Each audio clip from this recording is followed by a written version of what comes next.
የላኳቸው የትግራይን ህዝቤን አታገሷቅሉ፣ ሀብቱን አትዝረፉ፣ ጸቡ ከቲፒኤልኤፍ እንጂ ከትግራይ ህዝብ አይደለም የሚል ነው። የኤርትራ መንግስት ከኢትዮጵያ ህዝብና መንግስት ጋር ቆሞ የኛ ወታደር ጥቃት ሲደርስበት አብሮ የቆመበትን ጊዜ በከፍተኛ አድናቆትና ክብር ነው የምናየው። ይሄ መቼም ታሪክ የሚሽረው ጉዳይ አይደለም። የኤርትራ ህዝብ ወንድም ህዝብ ብቻ ሳይሆን የቁርጥ ቀን ዘመድ መሆኑን በተግባር አሳይቶናል። ዘንድሮ ከኤርትራ ጋር ታርቀን ባይሆን ኖሮ ምን ሊፈጠር እንደሚችል መገመት ያስቸግራል። ጁንታው የተከበረውን የኢትዮጵያ መከላከያ ሰራዊት አዋርዶ ራቁቱን ኤርትራ ሲልከው የኤርትራ ህዝብ አለበሰው። መታረቃችን የግለሰቦች አለመሆኑን መታረቃችን የህዝቦች መሆኑን ከኤርትራ መንግስት በላይ የኤርትራ ህዝብ በተግባር አሳይቶናል። የኤርትራ ህዝብ ውሃ ጠጣው፣ አበላው፣ አስታጠቀው። ይሄን የኢትዮጵያ ህዝብ ማወቅም ማክበርም አለበት። ራቁታቸውን የሄዱ ሰዎች የኤርትራ ልብስ ለብሰው መጥተዋል። ለዚህ ነው ኤርትራ ወጋን የሚሉት። እንግዲህ ራቁት አንዋጋም መቼም። ኦፕሬሽን ተካሂዶ በየቦታው ያገኘናቸው እስር ቤት ያገኘናቸው ምናምን ያገኘናቸው ሰዎች እኮ ጠውልገዋል። በ10 ቀን ውስጥ ጠውልገዋል። ወደ ኤርትራ የወጡት ግን በ2-3 ቀን ውስጥ በርትተው ተዋግተው አሸንፈዋል። ያስራበን የኛ ነው፣ ያስጠማን የኛ ነው። በዚህ ኦፕሬሽን ለኤርትራ ህዝብና መንግስት ከፍተኛ ምስጋናና ክብር በተከበረው ምክር ቤት ፊት ማቅረብ ፈልጋለሁ። እኔ የእርስዎ ልዑክ ሆኜ ወደ ኤርትራ መሄዴን በተመለከተ የነበሩ ጥሬ ሀቆችን ወደ ማብራራቱ ልግባ። በመጀመሪያ ደረጃ የትግራይ ጦርነት ከተጀመረ በኋላ እኔ የውጭ ጉዳይ ሚኒስትር እንደነበርኩና በትግራይ ህዝብ ላይ የተፈጸመውን ወንጀል በተመለከተ መልእክተኛው ሆኜ ወደ ኤርትራ ተልኬ እንደነበር በፓርላማ ንግግሩ የገለጹት ሙሉ በሙሉ ሐሰት ነው። ይህ የለየለት ቅጥፈት መሆኑን እኔ ብቻ ሳልሆን እርስዎም ቢሆኑ የመዋሸት ሱስ ሆኖቦት ካልሆነና በአዲስ መልክ ሊያስፈጽሙት ላቀዱት የጥፋት ፕሮጀክት ህዝብን አወናብዶ ለማነሳሳት ያግዘኛል ብለው ካላሰቡ በቀር ሁለቱም ጉዳዮች ለማንኛውም የኢትዮጵያን ፖለቲካ ለሚከታተል ሰው ሁሉ ግልጽ ነው። እኔ ከውጭ ጉዳይ ሚኒስትርነት የተነሳሁት የትግራዩ ጦርነት በተጀመረ ማግስት ማለትም ከጥቅምት 25 2013 ጀምሮ የዘር ማጥፋት ሂደት መንግስታዊ የዘር ማጥፋት ሂደት የሚገታው ጉዳይ ላይ ተስማምተን ሰው ማምለክ ስናቆም አብይ አህመድ ያታለለን የምንወዳትን ኢትዮጵያ 100 ጊዜ ደግሞ እንሻገራለን፣ አጥሩን እናፍርስ፣ ድልድይ እንስራ፣ ሀገራችን ኢትዮጵያን ከፍ እናድርግ ሲለን ፈዘዝን። ሰው መከተል ጀመርን። የታለ ሮድ ማፕ? የታለ መርህ? የታለ ተጠያቂነት? ከዚህ መንገድ ውልፍጥ ስትል አንተን አካውንት የምናረግበት የምንይዝበት ተጠያቂ የምናረግበት መዋቅር የታለ አላልነውም። ዝም ብለን ስናጨበጭብለት መግደል እስኪችል ጊዜ ሰጠነው። መግደል እስኪችል ኢኮኖሚን በዘር እስኪይዘው በሃይማኖት እስኪይዘው ጽንፈኛው አብያውንና ጽንፈኛውን ተረፈናዚ አደራጅቶ አንድ አድርጎ ከጣዖት አምላኪዎቹ ጋር ሶስቱን አደራጅቶ እሱ አራተኛ አስተባባሪ ሆኖ እስኪያርደን ጊዜ ሰጠነው። መርህ ቢኖረን ኖሮ ፍኖተ ካርታ ጠይቀነው ቢሆን ኖሮ ተጠያቂነት ስራ ሰርተንለት ቢሆን ኖሮ የተሳሳተ ቀን እንቆነጥጠዋለን፣ ከስልጣን እናስወግድ። በሰብሳቢ ሆነው እንዲመሩ በቀረቡት በዳንኤል ክብረት በተከበሩ ዳንኤል ክብረት ሹመት ላይ ግን ተቃውሞዬን ማሰማት እፈልጋለሁ። አንደኛ የተከበሩ አቶ ዳንኤል ክብረት የሃይማኖት መምህር ሆነው ረጅም ጊዜ የምናውቃቸው ናቸው። ለአንዳንዶቻችን በወጣትነት ጊዜያችን ጽሑፋቸውን እያነበብን የተማርንባቸው እንዳሪያ ምንቆጥራቸው የነበሩ ሰው ናቸው። ቅርብ ጊዜ የመንግስት ተሿሚ ከሆኑ በኋላ ግን እያደረጉት ያለው እንቅስቃሴ ላሉበት የጠቅላይ ሚኒስትሩ የማህበራዊ ጉዳይ አማካሪነት ማይመጥን በዋነኝነት የጦርነት ፕሮፓጋንዳ አሳላጭና አቀጣጣይ ሆነው አግኝቻቸዋለሁ ብዬ አስባለሁ። በዚህ በጣም አዝናለሁ። ይህ ጉዳይ ባይዘወይ የኔ ጀጅመንት ብቻ ሳይሆን የአሜሪካ ስቴት ዲፓርትመንትም አደገኛና አሳሳቢ ፕሮፓጋንዳ የሚቀሰቅሱ ብሎ ከዚህ አይነት ድርጊታቸው እንዲታቀቡ ብሎ መግለጫ ያወጣባቸው ናቸው። አጥንትና መሬት ብሎ መሬትን ከዘር ወይ ከቋንቋ ወይ ከጎሳ ከእምነት አገናኝቶ ሌላውን እምነት ለማጥፋት የሚሰራ ጠቅላይ ሚኒስትር ስለተገኘ ግልጽ ነው። ማንም መዘናጋት አልነበረበትም። የሚያሳዝነው ማንም መዘናጋት አልነበረበትም። ጠቅላይ ሚኒስትሩ ብቻ አይደለም፣ ስርዓቱ እንዳለ ነው ይሄን የሚሰራው። የበለጠ የሚያስከፋው የጳጳሳቱ የሌሎቹ የመነኮሳቱ ከታገብቶ ደልሎ ሴት ወይዘሮ መስሎ የልጆቻቸው መታረድ ፈቅዶ ልጆችን ማዘናጋት፣ ደማቅ በዓል አሜን በል እልል በል አጨብጭብ ዘምር ብቻ የሚል አዘናጋዮች ስላለ ያንኑ ገዳይ ስርዓት የሚባረክ አባት ስላለ ያንኑ የገዳይ ስርዓት መሪዎች እርቅና ካለምን አባት ስላለ ብዙ ሰው ፈዘዘ፣ ደነዘዘ። ከሚገሉን የበለጠ የሚያደነዙና የሚያስገድሉን ወንጀለኞች ናቸው። እኔ የእርስዎ ልዑክ ሆኜ ወደ ኤርትራ መሄዴን በተመለከተ የነበሩ ጥሬ ሐቆችን ወደ ማብራራቱ ልግባ። በመጀመሪያ ደረጃ የትግራይ ጦርነት ከተጀመረ በኋላ እኔ የውጭ ጉዳይ ሚኒስትር እንደነበርኩና በትግራይ ህዝብ ላይ የተፈጸመውን ወንጀል በተመለከተ መልእክተኛው ሆኜ ወደ ኤርትራ ተልኬ እንደነበር በፓርላማ ንግግሩ የገለጹት ሙሉ በሙሉ ሐሰት ነው። ይህ የለየለት ቅጥፈት መሆኑን እኔ ብቻ ሳልሆን እርስዎም ቢሆኑ የመዋሸት ሱስ ሆኖቦት ካልሆነና በአዲስ መልክ ሊያስፈጽሙት ላቀዱት የጥፋት ፕሮጀክት ህዝብን አወናብዶ ለማነሳሳት ያግዘኛል ብለው ካላሰቡ በቀር ሁለቱም ጉዳዮች ለማንኛውም የኢትዮጵያን ፖለቲካ ለሚከታተል ሰው ሁሉ ግልጽ ነው። እኔ ከውጭ ጉዳይ ሚኒስትርነት የተነሳሁት የትግራዩ ጦርነት በተጀመረ ማግስት ማለትም ከጥቅምት 25 2013 ጀምሮ ነው። መቼም ይህንን ጉዳይ ይዘነጉታል ተብሎ አይጠረጠርም። አሁንም ሌላ በህዝብና በአገር ላይ ለመፈጸም የሚያውጠነጥኑት የጥፋት አሻጥር ኖሮ ለማምታታት የሚጠቀሙበት ነገር ከሌለ በስተቀር የእኔ የውጭ ጉዳይ ሚኒስትርነትና ወደ ኤርትራ መሄድ የማይገናኙ ጉዳዮች ናቸው። የኢትዮጵያ መንግስት ሙሉ ሰራዊቱ ከድንበር ላይ አንስቶ አማራ ላይ ያዘመተው ልክ እንደዛ ሰው የሚያርድ ሰው ላይ ማዝመት ይችል ነበር፣ አላዘመተም። አንድ ሁለተኛ ጫካ ያሉት ብቻ ሳይሆን አዲስ አበባ ውስጥ የሰው ልጅ ግንባር በጥይት በታከለው ጊዜም በአዳነች ጊዜም ሰው የገደሉ ሰዎች ለፍርድ አልቀረቡም። ይህን ትዕዛዝ የሰጡ ሰዎች አሁንም ስልጣን ላይ ናቸው። ይህ የሚያሳየው መንግስታዊ የዘር ማጥፋት መሆኑን፣ እነዚህ የሚገደሉ ሰዎች ፍትህ አይገባቸውም የሚል ያልተጻፈ ፖሊሲ አለ። ሰዎቹ ተጠልተዋል። ልክ ሂትለር አይሁድን እንደጠላው ማለት ነው። የጋዝ ቼምበር አዘጋጅቶ በኦስዊችትና በሌሎቹም እንደፈጃቸው አዋሽ አርባ የሚያስረው ኮሌራ እያሳያዘ የሚያስፈጀው የሚያደህየው የሚያከስረው የሚያፈንቅለው የሚያሳድደው ቤቱን የሚያፈርስበት መንግስት ነው። ስለዚህ አርሲ የሚታረደው ሰው የዚህ መንግስት ትዕዛዝ አለበት። እሱ ብቻ አይደለም። በሰሜኑ ጦርነት ወቅት ሁላችንም የነበርንበት አሰላለፍ ይታወቃል። በዛ ወቅት የቅድስት ኦርቶዶክስ ተዋህዶ ፓትርያርክ የሆኑትን አረጋዊውን አባት ብፁዕ አባታችንን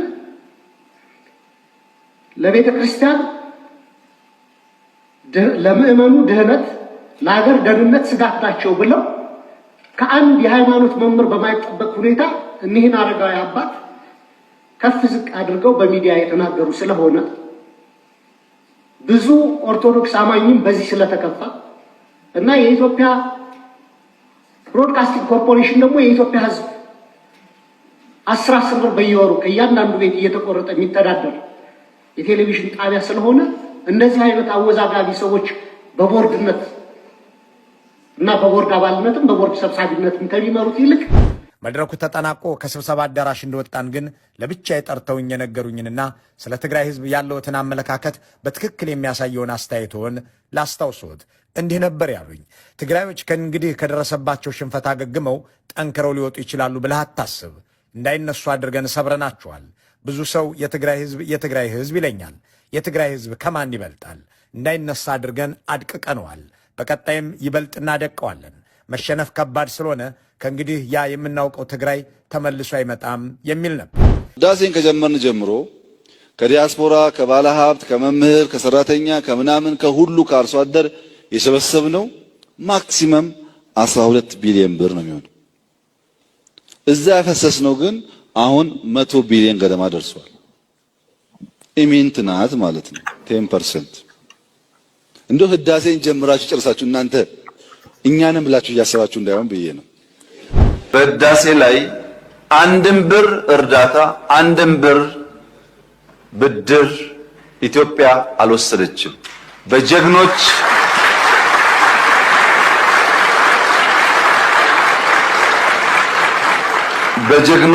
ኢትዮጵያውያን ቁርጠኛ አቋም በሀገር ውስጥም በሀገር ውጭ ያሉም ኢትዮጵያውያን በቁርጠኝነት ጨክነው በጋራ ቆመው ስለሰሩ የተከወነ ፕሮጀክት ነው። የአቶ ገዱ አንዳርጋቸው ማብራሪያ ቀጥሏል። በእርግጥም እሳቸው እንዳሉት ነው። ከውጭ ጉዳይ ሚኒስትርነት የተነሱት ጥቅምት 24 2013 የተጀመረው የትግራይ ጦርነት 24 ሰዓት ሳይሞላው ነው። ይህ በምስሉ ላይ የሚታየውና ዛሬም በውጭ ጉዳይ ሚኒስቴር ገጽ ላይ የሚገኘው መረጃ የሚያመለክተው ከጥቅምት 25 2013 ዓ.ም ጀምሮ ደመቀ መኮንን በእሳቸው ምትክ መሾማቸውን ነው። እናም የጠቅላይ ሚኒስትሩ ቅጥፈት ይህ ብቻ እንዳልሆነ የሚጠቁመው የአቶ ገዱ ማብራሪያ ሲቀጥል ኤርትራ ላኳቸው፣ ህዝቤን አታጎሳቁሉ በሉልኝ አልኳቸው የሚለውን ክፍል ወደሚያብራራበት ነጥብ ያልፋል። የላኳቸው የትግራይን ህዝቤን አታጎሳቁሉ፣ ሀብቱን አትዝረፉ፣ ጸቡ ከቲፒኤልኤፍ እንጂ ከትግራይ ህዝብ አይደለም የሚል ነው። ይህንን የተከተለው የአቶ ገዱ መግለጫ እንዲህ ይላል። ከትግራዩ ጦርነት ጋር ተያይዞ በህዝብ ላይ የደረሰውን ከፍተኛ ጉዳት በተመለከተ እርስዎ ህዝቤን አታጎሳቁሉ የሚል መልእክት አስይዘው እኔን ወደ ኤርትራ የላኩኝ መሆኑን እንዳረጋግጥ ምስክርነት ጠርተውኛል። ክቡር ጠቅላይ ሚኒስትር፣ እዚህ ላይም ትልቅ ስህተት ፈጽመዋል። እኔ የማውቀው ሀቅ ከዚህ የተለየ በመሆኑ በዚህ ረገድ ጥሩ ምስክር ልሆነዎት አልችልም። እንደ እርስዎ ከእውነት ጋር የተጣላ ሌላ ምስክር ቢፈልጉ ይሻለዎታል። እኔ ስለ ትግራይ ህዝብ ያለዎትን አመለካከት እንድናገር ከፈለጉ የማውቀው እውነት እርስዎ ከተናገሩት በእጅጉ የተለየ ነው። በእውነቱ ለመናገር በዚያን ወቅት የምር ከሚያስቆጣዎትና ሌሎችን እንደ ጠላት እንዲያዩ ከሚያደርጉት ጉዳዮች ውስጥ አንዱና ምናልባትም ዋነኛው የትግራይን ህዝብ መበደል ማንሳት ነበር። ለእኔው ለራሴ ያሉኝን ላስታውሶት።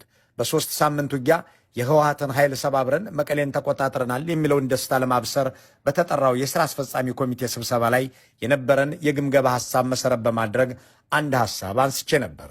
ቀርቦ የነበረው ግምገማ የትግራይ ህዝብ በሰሜን ዕዝ ላይ የተፈጸመው ጥቃትም ሆነ በመከላከያ የተወሰደው የአጸፋ እርምጃ ዱብዳ ሆኖበት ከማንም ወገን ሳይሰለፍ ባይተዋር ሆኖ ጦርነቱን በገለልተኛነት ይመለከት ነበር የሚል ነበር። እኔም በዚሁ የግምገማ ሐሳብ ላይ በመመርኮዝ ህዝቡ እንዲረጋጋ፣ ስርዓት አልበኝነት እንዳይፈጠር፣ ወታደሩ በአሸናፊነትና በበቀል መንፈስ ህዝብ እንዳያንገላታ ጥንቃቄ መደረግ አለበት፣ ቶሎ ብሎ የሲቪል አስተዳደር እንዲቋቋምና በራሱ ልጆች እንዲተዳደር መደረግም ይኖርበታል፣ በደል የሚደርስበት ከሆነ ህወሓትን ሊናፍቅና እንደገና ሊያጠናክር ይችላል የሚል ስጋት አዘል አስተያየት አቀረቡ። እርስዎም በመድረኩ ላይ ያነሳሁትን ሐሳብ በአዎንታ ተመልክተው አለፉት። መድረኩ ተጠናቆ ከስብሰባ አዳራሽ እንደወጣን ግን ለብቻ የጠርተውኝ የነገሩኝንና ስለ ትግራይ ህዝብ ያለዎትን አመለካከት በትክክል የሚያሳየውን አስተያየቶን ላስታውሶት። እንዲህ ነበር ያሉኝ። ትግራዮች ከእንግዲህ ከደረሰባቸው ሽንፈት አገግመው ጠንክረው ሊወጡ ይችላሉ ብለህ አታስብ። እንዳይነሱ አድርገን ሰብረናቸዋል። ብዙ ሰው የትግራይ ህዝብ ይለኛል። የትግራይ ህዝብ ከማን ይበልጣል? እንዳይነሳ አድርገን አድቅቀነዋል። በቀጣይም ይበልጥ እናደቀዋለን። መሸነፍ ከባድ ስለሆነ ከእንግዲህ ያ የምናውቀው ትግራይ ተመልሶ አይመጣም የሚል ነበር። የትግራይ ኃይሎች ከአማራ ክልል ወጥተው ወደ ትግራይ ከተመለሱ በኋላም በዓለም አቀፉ ማህበረሰብ ዘንድ ተደራደሩ የሚል ግፊት እየተጠናከረ በመጣበት ወቅትም የሚከተሉት የድርድር ስልት ትግራይን ቀስ በቀስ እርባና ቢስ ማድረግ እንደሆነ በአደባባይ ስብሰባ ላይ የተናገሩት ሀቅ ነው። እኔም ማውቀውና ስለ ትግራይ ህዝብ ያለዎት እውነተኛው አመለካከት ይህ ነው። የዘር ማጥፋት ሂደት መንግስታዊ የዘር ማጥፋት ሂደት የሚገታው ጉዳይ ላይ ተስማምተን ሰው ማምለክ ስናቆም ነው። አብይ አህመድ ያታለለን የምንወዳትን ኢትዮጵያ 100 ጊዜ ደግሞ እንሻገራለን፣ አጥሩን እናፍርስ፣ ድልድይ እንስራ፣ ሀገራችን ኢትዮጵያን ከፍ እናድርግ ሲለን ፈዘዝን። ሰው መከተል ጀመርን። የታለ ሮድማፕ? የታለ መርህ? የታለ ተጠያቂነትህ? ከዚህ መንገድ ውልፍጥ ስትል አንተን አካውንት የምናረግበት የምንይዝበት ተጠያቂ የምናረግበት መዋቅር የታለ አላልነውም። ዝም ብለን ስናጨበጭብለት መግደል እስኪችል ጊዜ ሰጠ ነው። መግደል እስኪችል ኢኮኖሚን በዘር እስኪይዘው በሃይማኖት እስኪይዘው ጽንፈኛው አብያውንና ጽንፈኛውን ተረፈናዚ አደራይቶ አንድ አድርጎ ከጣዖት አምላኪዎቹ ጋር ሶስቱን አደራይቶ እሱ አራተኛ አስተባባሪ ሆኖ እስኪያርደን ጊዜ ሰጠ ነው። መርህ ቢኖረን ኖሮ ፍኖተ ካርታ ጠይቀነው ቢሆን ኖሮ ተጠያቂነት ስርዓት ሰርተንለት ቢሆን ኖሮ የተሳሳተ ቀን እንቆነጥጠዋለን፣ ከስልጣን እናስወግድ። ባህላችን ማጨብጨብ ስለሆነ እናጨበጭባለን። ማጨብጨብ።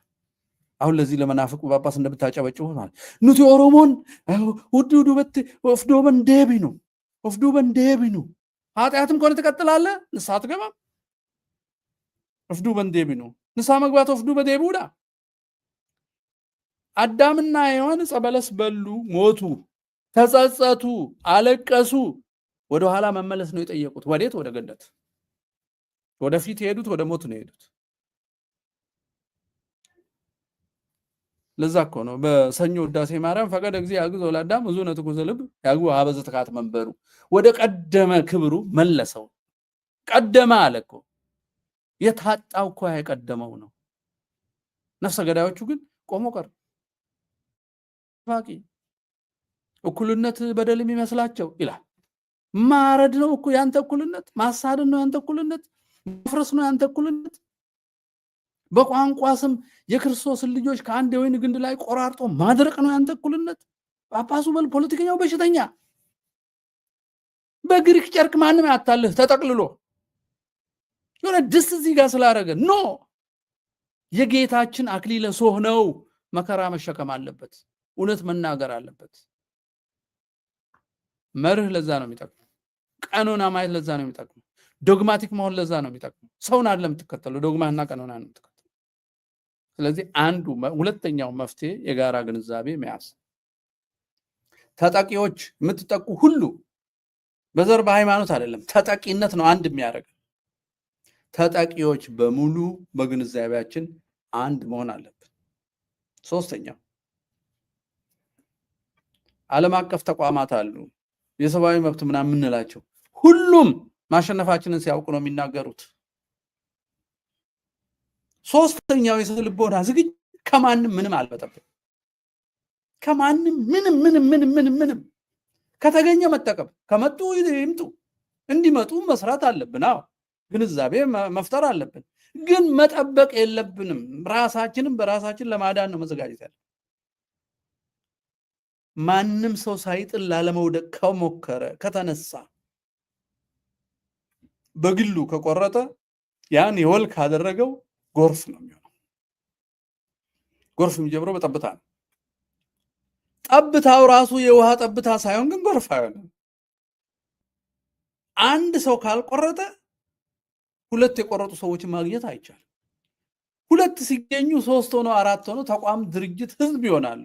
የቆረጡ ሰዎች ቁጥር አይደለም ጉዳዩ፣ ልብ ውስጥ ያለ ሐሳብ ውስጥ ያለ ነው። ከእምነት ጋር ተሿሚ እንዲሆኑ በቀረቡት ላይ አስተያየት መስጠት ብፈልግም ጊዜ ለመቆጠብ በሰብሳቢ ሆነው እንዲመሩ በቀረቡት በዳንኤል ክብረት በተከበሩ ዳንኤል ክብረት ሹመት ላይ ግን ተቃውሞዬን ማሰማት እፈልጋለሁ።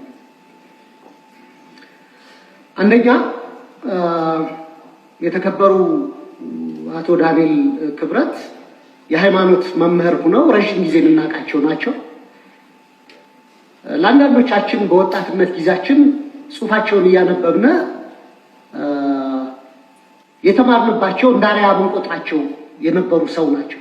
ቅርብ ጊዜ የመንግስት ተሿሚ ከሆኑ በኋላ ግን እያደረጉት ያለው እንቅስቃሴ ላሉበት የጠቅላይ ሚኒስትሩ የማህበራዊ ጉዳይ አማካሪነት ማይመጥን በዋነኝነት የጦርነት ፕሮፓጋንዳ አሳላጭና አቀጣጣይ ሆነው አግኝቻቸዋለሁ ብዬ አስባለሁ። በዚህ በጣም አዝናለሁ። ይህ ጉዳይ ባይዘወይ የኔ ጀጅመንት ብቻ ሳይሆን የአሜሪካ ስቴት ዲፓርትመንትም አደገኛና አሳሳቢ ፕሮፓጋንዳ የሚቀሰቅሱ ብሎ ከዚህ አይነት ድርጊታቸው እንዲታቀቡ ብሎ መግለጫ ያወጣባቸው ናቸው። እሱ ብቻ አይደለም። በሰሜኑ ጦርነት ወቅት ሁላችንም የነበርንበት አሰላለፍ ይታወቃል። በዛ ወቅት የቅድስት ኦርቶዶክስ ተዋሕዶ ፓትርያርክ የሆኑትን አረጋዊውን አባት ብፁዕ አባታችንን ለቤተ ክርስቲያን ለምእመኑ ድህነት፣ ለሀገር ደህንነት ስጋት ናቸው ብለው ከአንድ የሃይማኖት መምህር በማይጠበቅ ሁኔታ እኒህን አረጋዊ አባት ከፍ ዝቅ አድርገው በሚዲያ የተናገሩ ስለሆነ ብዙ ኦርቶዶክስ አማኝም በዚህ ስለተከፋ እና የኢትዮጵያ ብሮድካስቲንግ ኮርፖሬሽን ደግሞ የኢትዮጵያ ሕዝብ 10 ብር በየወሩ ከእያንዳንዱ ቤት እየተቆረጠ የሚተዳደር የቴሌቪዥን ጣቢያ ስለሆነ እንደዚህ አይነት አወዛጋቢ ሰዎች በቦርድነት እና በቦርድ አባልነትም በቦርድ ሰብሳቢነትም ከሚመሩት ይልቅ ሁሉንም የሚያስማሙ እኔ ለምሳሌ ዶክተር ጌታቸው ድንቁን ስልጠናም ለዚህ ምክር ቤት አባላት ሰጥተዋል። በጣም ካፔብል የሆኑ ናቸው። የፖለቲካ አፊሊዬሽናቸውን አላውቅም። በሙያቸው ብቻ ግን እሳቸው ሰብሳቢ ቢሆኑ ፈልጋለሁ። በግል እንደሳቸው አይነት ምሁራዊ ካባቸው የሚያመዝን ከአወዛጋቢነት የራቁ ሰዎች እንዲደረጉ ፈልጋለሁ። የጠቅላይ ሚኒስትሩ የማህበራዊ ጉዳይ አማካሪ ሆነው በኢትዮጵያውያን ማህበራዊ ትስስር ከማጎልበት ይልቅ ማህበራዊ ትስስራቸው እንዲላላ በሃይማኖት፣ በብሔር፣ በፖለቲካ አቋማቸው አወዛጋቢ ስለሆኑ የተከበሩ ዳንኤል ክብረት በአማካሪነት መሾማቸውን የምቃወም መሆኔን ለመግለጽ ነው። አመሰግናለሁ። ሰብሳቢው ህዳሴን ከጀመርን ጀምሮ ከዲያስፖራ፣ ከባለ ሀብት፣ ከመምህር፣ ከሰራተኛ፣ ከምናምን ከሁሉ ከአርሶ አደር የሰበሰብነው ማክሲመም 12 ቢሊዮን ብር ነው የሚሆነው። እዛ ያፈሰስነው ግን አሁን 100 ቢሊዮን ገደማ ደርሷል። ኢሚንት ናት ማለት ነው። 10% እንደው ህዳሴን ጀምራችሁ ጨርሳችሁ እናንተ እኛንም ብላችሁ እያሰባችሁ እንዳይሆን ብዬ ነው። እናንተ በአጠቃላይ ኦሽን ውስጥ ጠብ አድርጋችኋል። በህዳሴ ላይ አንድም ብር እርዳታ አንድም ብር ብድር ኢትዮጵያ አልወሰደችም።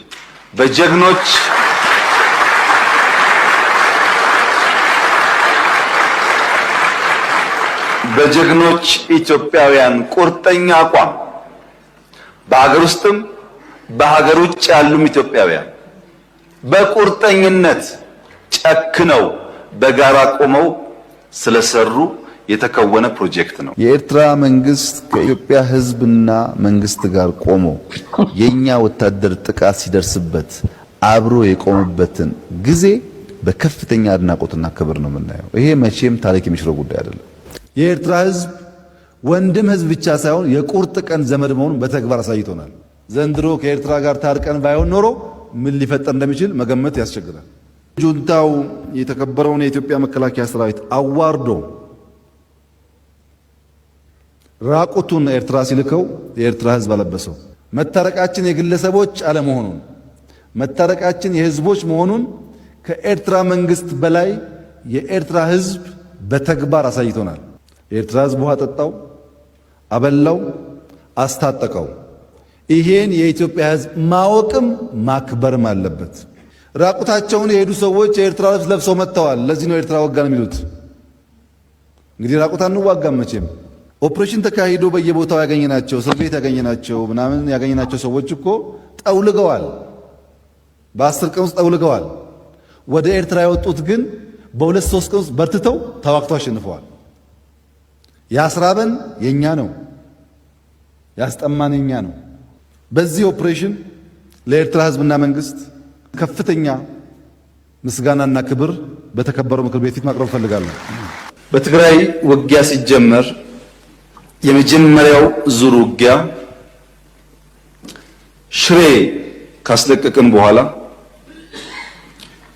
የኤርትራ ጦር ከኋላ ኋላ ተከትሎ ሽሬ ገብቶ የአንዳንድ ሰዎችን ግለሰቦች ቤት ማፍረስ፣ ፎቅ ማፍረስ ሲጀምር ጸብ ተጀምሯል። አልተናገርንም እንጂ አክሱም ይዘን ስናልፍ አክሱም ገብቶ ወጣቶች በጅምላ ሲረሽን ጸብ ተፋፍሟል። አድዋን ይዘን ስናልፍ አድዋ ሄዶ ፋብሪካዎች ሲፈታታ ሲሰርቅ ጸብ ተጋግሏል። አዲግራት ደርሰን የመድኃኒት ፋብሪካውን የሚነቀለውን ነቅለው የማይነቀለውን ሲያፈራርሱ ጸቡ ጫፍ ደርሷል።